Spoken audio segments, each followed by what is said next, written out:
விப்ரோ கம்பெனிக்கு சூப்பரான ஒரு அப்டேட் வந்திருக்கு. அவங்க இதுக்கு முன்னாடி 15,000 கோடிக்கான பைபேக் அனௌன்ஸ்மெண்ட் வந்து பண்ணியிருந்தாங்க. அதற்கான அப்ரூவல் இன்னைக்கு கிடைச்சிருக்கு. அதை பற்றி பார்ப்போம். வருண் பீவரேஜ் லிமிடெடுக்கு சூப்பரான ஒரு அப்டேட் இருக்குங்க. பெப்சி கூட இருந்த கான்ட்ராக்டை 2039 இருந்து 2049 வரைக்கும் எக்ஸ்டெண்ட் பண்ணியிருக்காங்க. அதுவும் இல்லாமல் பெப்சி பிராண்டை தவிர வேற பிஸ்னஸும் அவங்க பண்ணிக்கலாம் அப்படின்ற ஒரு அப்ரூவலும் வாங்கியிருக்காங்க. அதை பற்றியும் பார்ப்போம். கெயில ரிசல்ட்டும் கொடுத்துருக்காங்க. டிவிடெண்ட் அனௌன்ஸ்மெண்ட் பண்ணியிருக்காங்க. அதை பற்றியும் பார்ப்போம். லாஸ்ட்டாக பேங்க் ஆஃப் பரோடா பற்றி பார்க்க போகிறோம். நம்ம சப்ஸ்கிரைபர்ஸ் நிறைய பேர் பற்றி கேட்டிருந்தாங்க.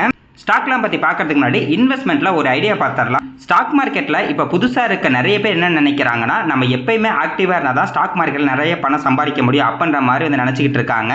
அப்படிலாம் கிடையாதுங்க. ஸ்டாக் மார்க்கெட்டை பொறுத்த வரைக்கும் யார் ரொம்ப அதிகமான பணம் வந்து சம்பாரிச்சிட்டு இருப்பாங்க அப்படின்னா, பொறுமையாக சும்மா இருக்கவங்க தான் எப்பயுமே அதிகமான பணம் வந்து சம்பாதிப்பாங்க. எக்ஸாம்பிளுக்கு இப்போ வாரன் பஃபட் நம்ம எல்லாத்துக்குமே தெரியும். வாரன் பஃபட் நம்மள மாதிரி டெய்லி வந்துட்டு வாங்குவார் விற்பார் அப்படிலாம் கிடையாது. நல்ல கம்பெனியில் பார்த்துட்டு முதலீடு பண்ணிடுவார். அவ்வளோதான். அந்த கம்பெனிக்கு ஏதோ பிரச்சனை லாபம் போகுது அப்படின்னா சேல் பண்ணுவார். ஆனால் நம்மள மாதிரியே டெய்லியும் உட்காந்துக்கிட்டு பை பண்ணால் ஏதாவது ஒரு ஆப்ஷன்ட்டி இருக்கா அப்போல்லாம் அவங்க தேடிட்டு இருக்க மாட்டாங்க. எந்த அளவுக்கு நம்ம ஸ்டாக் மார்க்கெட்டில் ஆக்டிவாக ட்ரேட் பண்ணிக்கிட்டு இருக்கோமோ, அதை ட்ரேடிங்னா இன்டர்டே மட்டும் இல்லை, நம்ம இன்வெஸ்ட்மெண்ட் பண்ணுறது தான். எந்த அளவுக்கு அதிகமாக பண்ணுறோமோ அந்த அளவுக்கு நமக்கு லாஸ் தான் வந்து வரும்.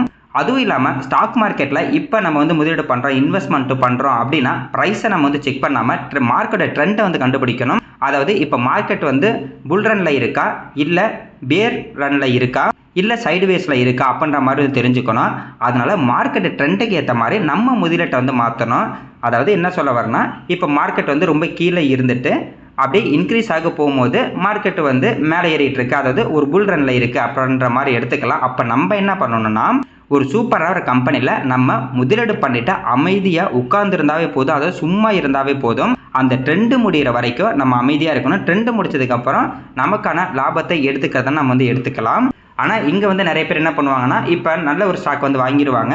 அவங்க வாங்கின பேச வந்து ஒரு 5%, 10% லாபம் வந்தாலும் இது எனக்கு போதும் அப்படின்ற மாதிரி விற்றுருவாங்க. ஆனால் 4-5 மாதம் கழிச்சு வந்து பார்க்கும்போது அவங்க விற்றதில் இருந்தே 30-40% வரைக்கும் அந்த ஸ்டாக்கோட ப்ரைஸ் வந்து இன்க்ரீஸ் ஆகிருக்கும்.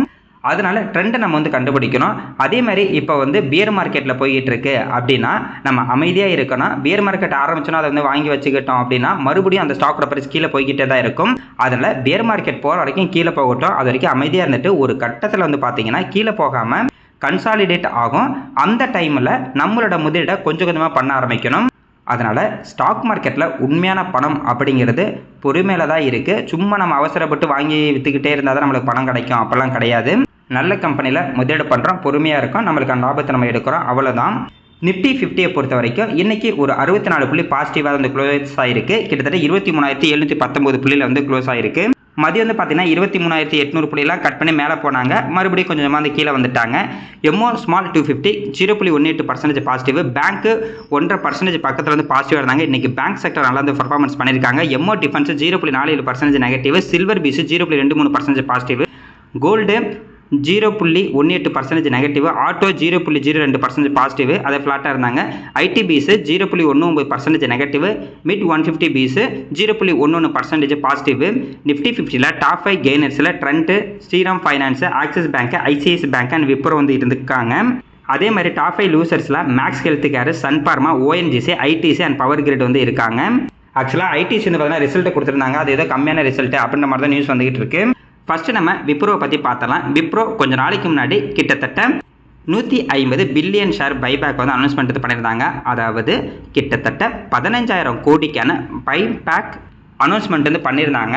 அதாவது பைபேக்னா ஒன்றும் இல்லைங்க, இப்போ இருக்கக்கூடிய ஸ்டாக் வந்து ட்ரேட் ஆகிட்டு இருக்கு. அதில் கிட்டத்தட்ட 15,000 கோடிக்கு ஒருத்தான ஸ்டாக்கை நாங்கள் வந்து வாங்குகிறோம் அப்படின்ற மாதிரி கம்பெனி வந்து சொல்லியிருந்தாங்க. ஒரு ஸ்டாக்கோட ப்ரைஸ் 250 ரூபாய்க்கு நாங்கள் வாங்கிக்கிறோம் அப்படின்ற மாதிரி சொல்லியிருந்தாங்க. இப்போதைக்கு கரண்ட் ப்ரைஸ் வந்து பார்த்தீங்கன்னா 200 ரூபாயில் வந்து இருக்குது. கிட்டத்தட்ட 25% ப்ரீமியத்தில் நாங்கள் பைபேக் வந்து வாங்கிக்கிறோம் அப்படின்ற மாதிரி சொல்லியிருக்காங்க. அதாவது இப்போ நம்மக்கிட்ட ஷேர் இருக்கிறத வச்சுக்கலாம். ஒரு விப்ரோ ஷேர் ஒரு 10 ஷேர் இருக்குது. நம்ம ஒரு 200 ரூபாய்க்கு வாங்கியிருக்கோம்.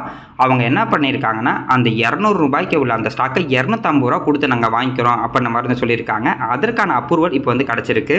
இதில் எல்லாத்துக்கும் கிடச்சிருமா, அந்த பைபேக் வந்து வாங்கிக்குவாங்களா அப்படின்னு கேட்கும்போது அப்படிலாம் கிடையாதுங்க. இதுக்குன்னு ஒரு ரெக்கார்ட் டேட் வந்து சொல்லுவாங்க. அந்த ரெக்கார்ட் டேட்டில் நம்மக்கிட்ட விப்ரோ ஷேர் இருக்கணும். அதே மாதிரி அந்த ரெக்கார்ட் டேட் அன்னைக்கு நம்ம விற்கிறதுனா விற்றுக்கலாம். பைபேக்கில் வந்து ஓகே நான் 250 ரூபாய்க்கு விற்கிறேன் அப்படின்ற மாதிரி நம்ம யோசிச்சா கூட நம்ம வந்து விற்றுக்கலாம். இல்லை நான் விற்கல, என்கிட்ட அப்படியே ஷேர் இருக்கட்டும் அப்படின்னா கூட அப்படியே வச்சுக்கலாம். இப்போ நம்மக்கிட்ட ஒரு 10 ஷேர் இருந்து 10 ஷேரும் பைபேக்கில் நம்ம வந்து போடுறோம் அப்படின்னா அந்த கம்பெனி எவ்வளோ எடுத்துக்கிறாங்க அப்படிங்கிறது இந்த பைபேக்கில் முடிஞ்சதுக்கப்புறம் தான் நம்மளுக்கு தெரியும். அது வந்து அக்செப்டன்ஸ் ரேஷியோ அப்படின்ற மாதிரி ஒரு ரேஷியோ இருக்கும். அதாவது 10 ஷேரில் அவங்க 5 ஷேர் வாங்கிக்கிட்டாங்க அப்படின்னா 50% அக்செப்டன்ஸ் ரேஷியோ வந்து இருக்கும். அதனால் 5 ஷேரை 250 ரூபாய்க்கு எடுத்துக்குவாங்க.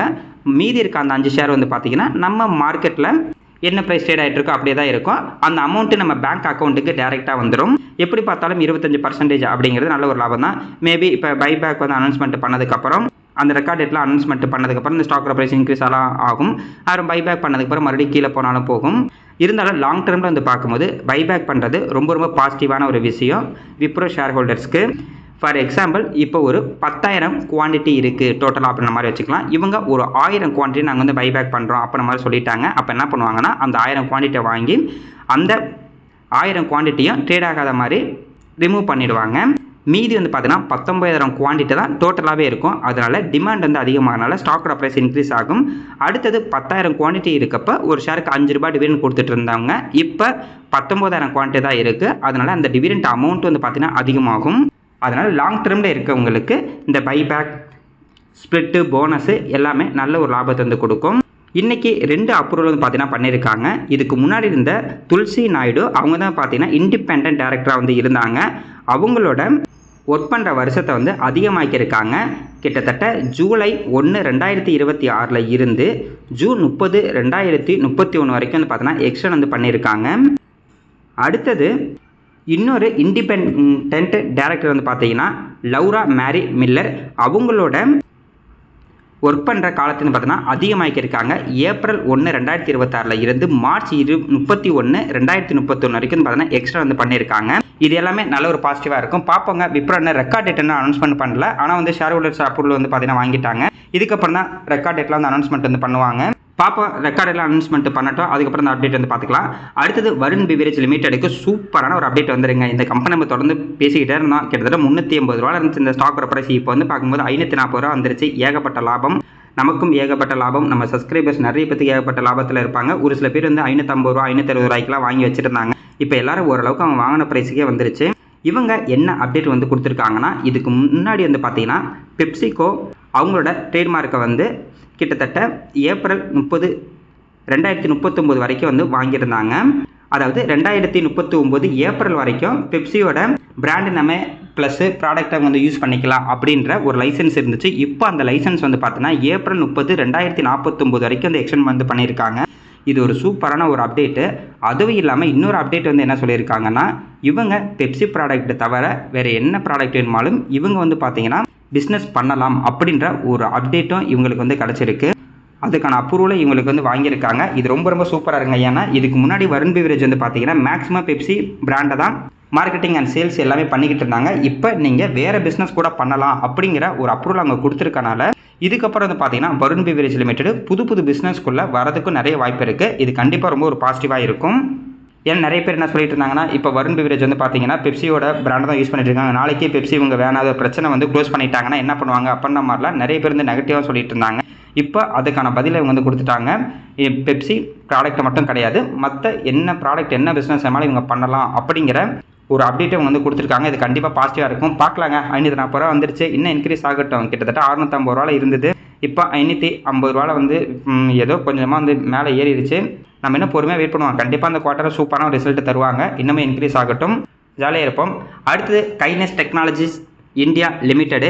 இவங்க வந்து பார்த்தீங்கன்னா ரிசல்ட் கொடுத்துருந்தாங்க. ரிசல்ட் வந்து நல்லா தான் கொடுத்துருந்தாங்க. இருந்தாலும் இவங்க கைட்லைன்ஸ் பண்ண அளவுக்கு ரிசல்ட் கொடுக்க முடியல அப்படிங்கிற ஒரு காரணத்தினால இந்த ஸ்டாக்கோட ப்ரைஸ் தொடர்ந்து கீழே இறங்கிட்டே இருந்துச்சு. கிட்டத்தட்ட 7,800 ரூபாய் இருந்துச்சு. இப்போ வந்து பார்த்தீங்கன்னா 3,300 ரூபாயில் இருக்குது. ஆனால் லாஸ்ட் 2 நாளாக கொஞ்சம் கொஞ்சமாக இன்க்ரீஸ் ஆகிட்டே இருக்குது. இன்றைக்கே ஒரு 4% நம்ம இன்க்ரீஸ் ஆகிருச்சு. நேற்று ஒரு 6% இன்க்ரீஸ் ஆகிருச்சு. லாஸ்ட் 2 நாளாக வந்து பார்த்தீங்கன்னா ஒரு 10% இந்த ஸ்டாக்கோட ப்ரைஸ் வந்து இன்க்ரீஸ் ஆகிருக்கு. கம்பெனியில் எந்த ஒரு பிரச்சனையும் இல்லை. என்ன இவங்க சொன்ன அளவுக்கு இவங்க வந்து ரிசல்ட் தரல அப்படிங்கிறதான் ஒரு பிரச்சனையாக வந்து இருந்தது.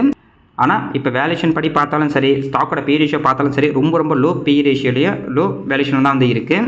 பார்ப்போம். கொஞ்சம் கொஞ்சமாக இந்த ஸ்டாக்கோட ப்ரைஸ் வந்து இன்க்ரீஸ் ஆனால் ரொம்ப நல்லாயிருக்கும். நான் இதை ஒரு வாய்ப்பாக தான் வந்து பார்த்துக்கிட்டு இருக்கேன். பார்ப்போங்க, கொஞ்சம் கொஞ்சமாக இன்க்ரீஸ் ஆகிட்டோம். இந்த மாதிரி சூப்பராக ஒரு கம்பெனிக்கெலாம் ஏதாவது டெம்பரரி பிரச்சனை வந்துச்சு அப்படின்னா அதை நம்ம ஒரு நல்ல ஒரு வாய்ப்பாக வந்து பார்க்கலாம். இதில் வாய்ப்புன்னு சொல்கிறது உங்களுக்கு புரியும்னு நினைக்கிறேன். கொஞ்சம் பொறுமையாக நம்ம வந்து வெயிட் பண்ணி பார்ப்போம். அப்படியே இன்க்ரீஸ் ஆனால் ரொம்ப நல்லாவே இருக்கும்.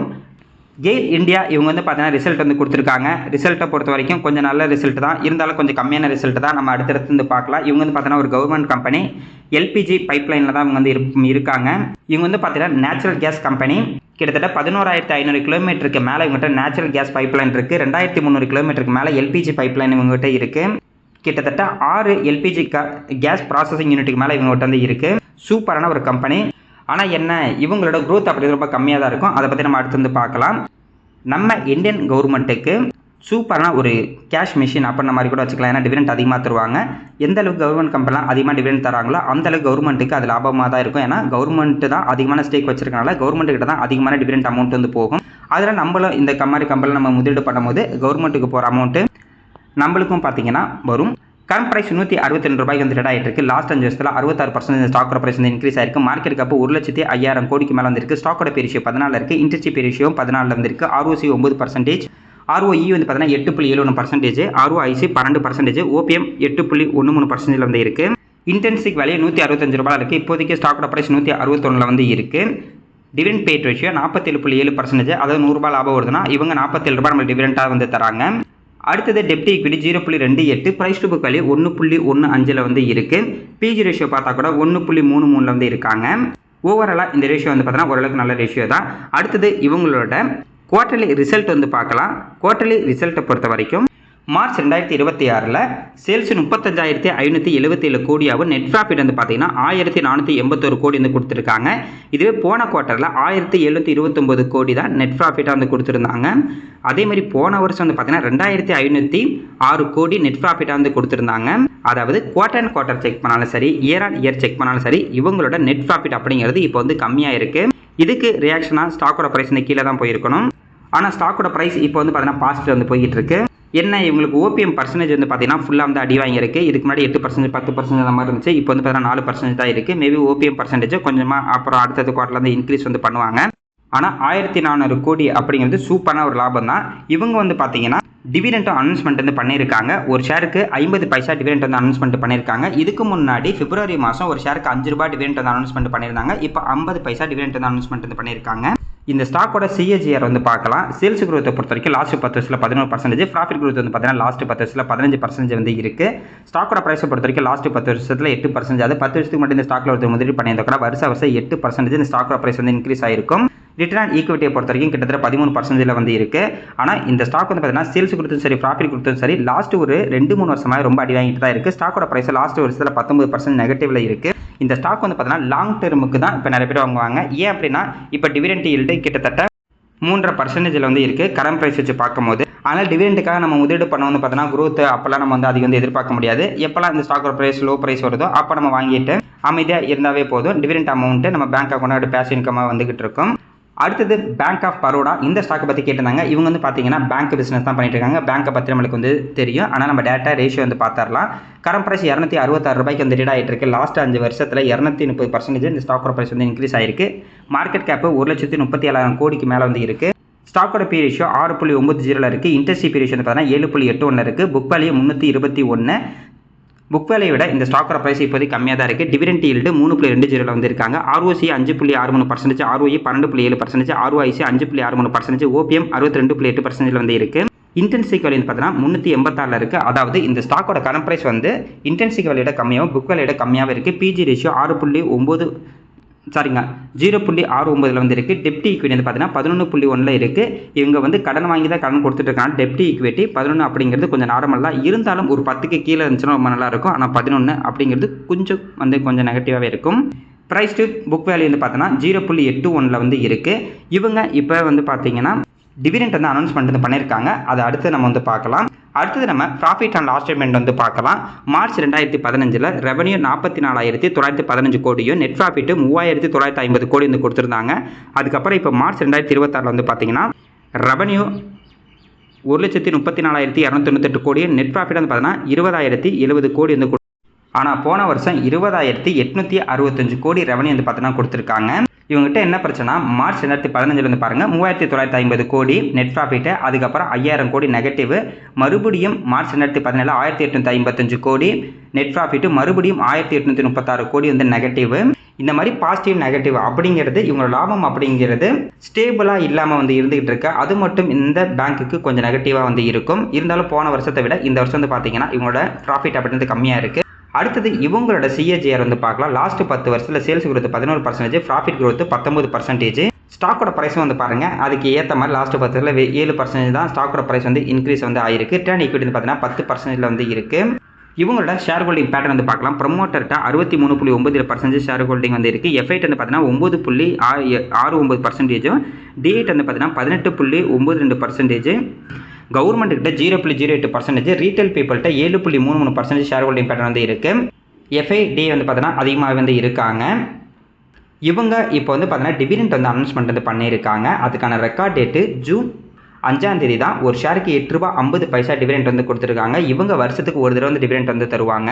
யாருக்கிட்டலாம் இந்த ஸ்டாக்கு ஜூன் மாதம் 5ஆம் தேதி இருக்குமோ அவங்க எல்லாத்துக்கும் ₹8.50 டிவிடெண்ட் அப்படிங்கிறது வந்துடும். இப்போ இந்த ஸ்டாக்கோட PE ரேஷியோ வந்து பார்த்தோன்னா ஹிஸ்ட்ரி PE ரேஷியோவை பொறுத்த வரைக்கும் கிட்டத்தட்ட 2022 வந்து பார்த்தீங்கன்னா 14 PE ரேஷியோ வரைக்கும் போணுச்சு. அதுக்கப்புறம் அந்தளவுக்கு PE ரேஷியோ வந்து போகலாம். அதிகபட்சம் ஒரு 8, 9 இந்த மாதிரி தான் போயிருக்கு. இப்போ இந்த கம்பெனியோட PE ரேஷியோ 7 பக்கத்தில் இருக்குது.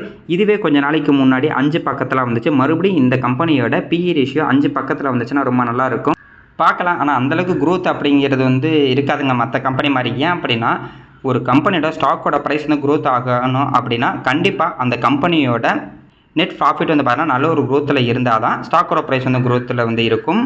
பார்ப்போம் இந்த வருஷமாவது இவங்க அதிகமான லாபம் தராங்களா அப்படின்னு. இன்றைக்கி வெள்ளிக்கிழமை இருந்தாலும் மார்க்கெட்டு ஓரளவுக்கு நல்ல ஒரு பாசிட்டிவாக வந்து க்ளோஸ் ஆகிருக்கு. அடுத்த வாரமும் இதே மாதிரி பாசிட்டிவாக இருந்தால் ரொம்ப நல்லாயிருக்கும்.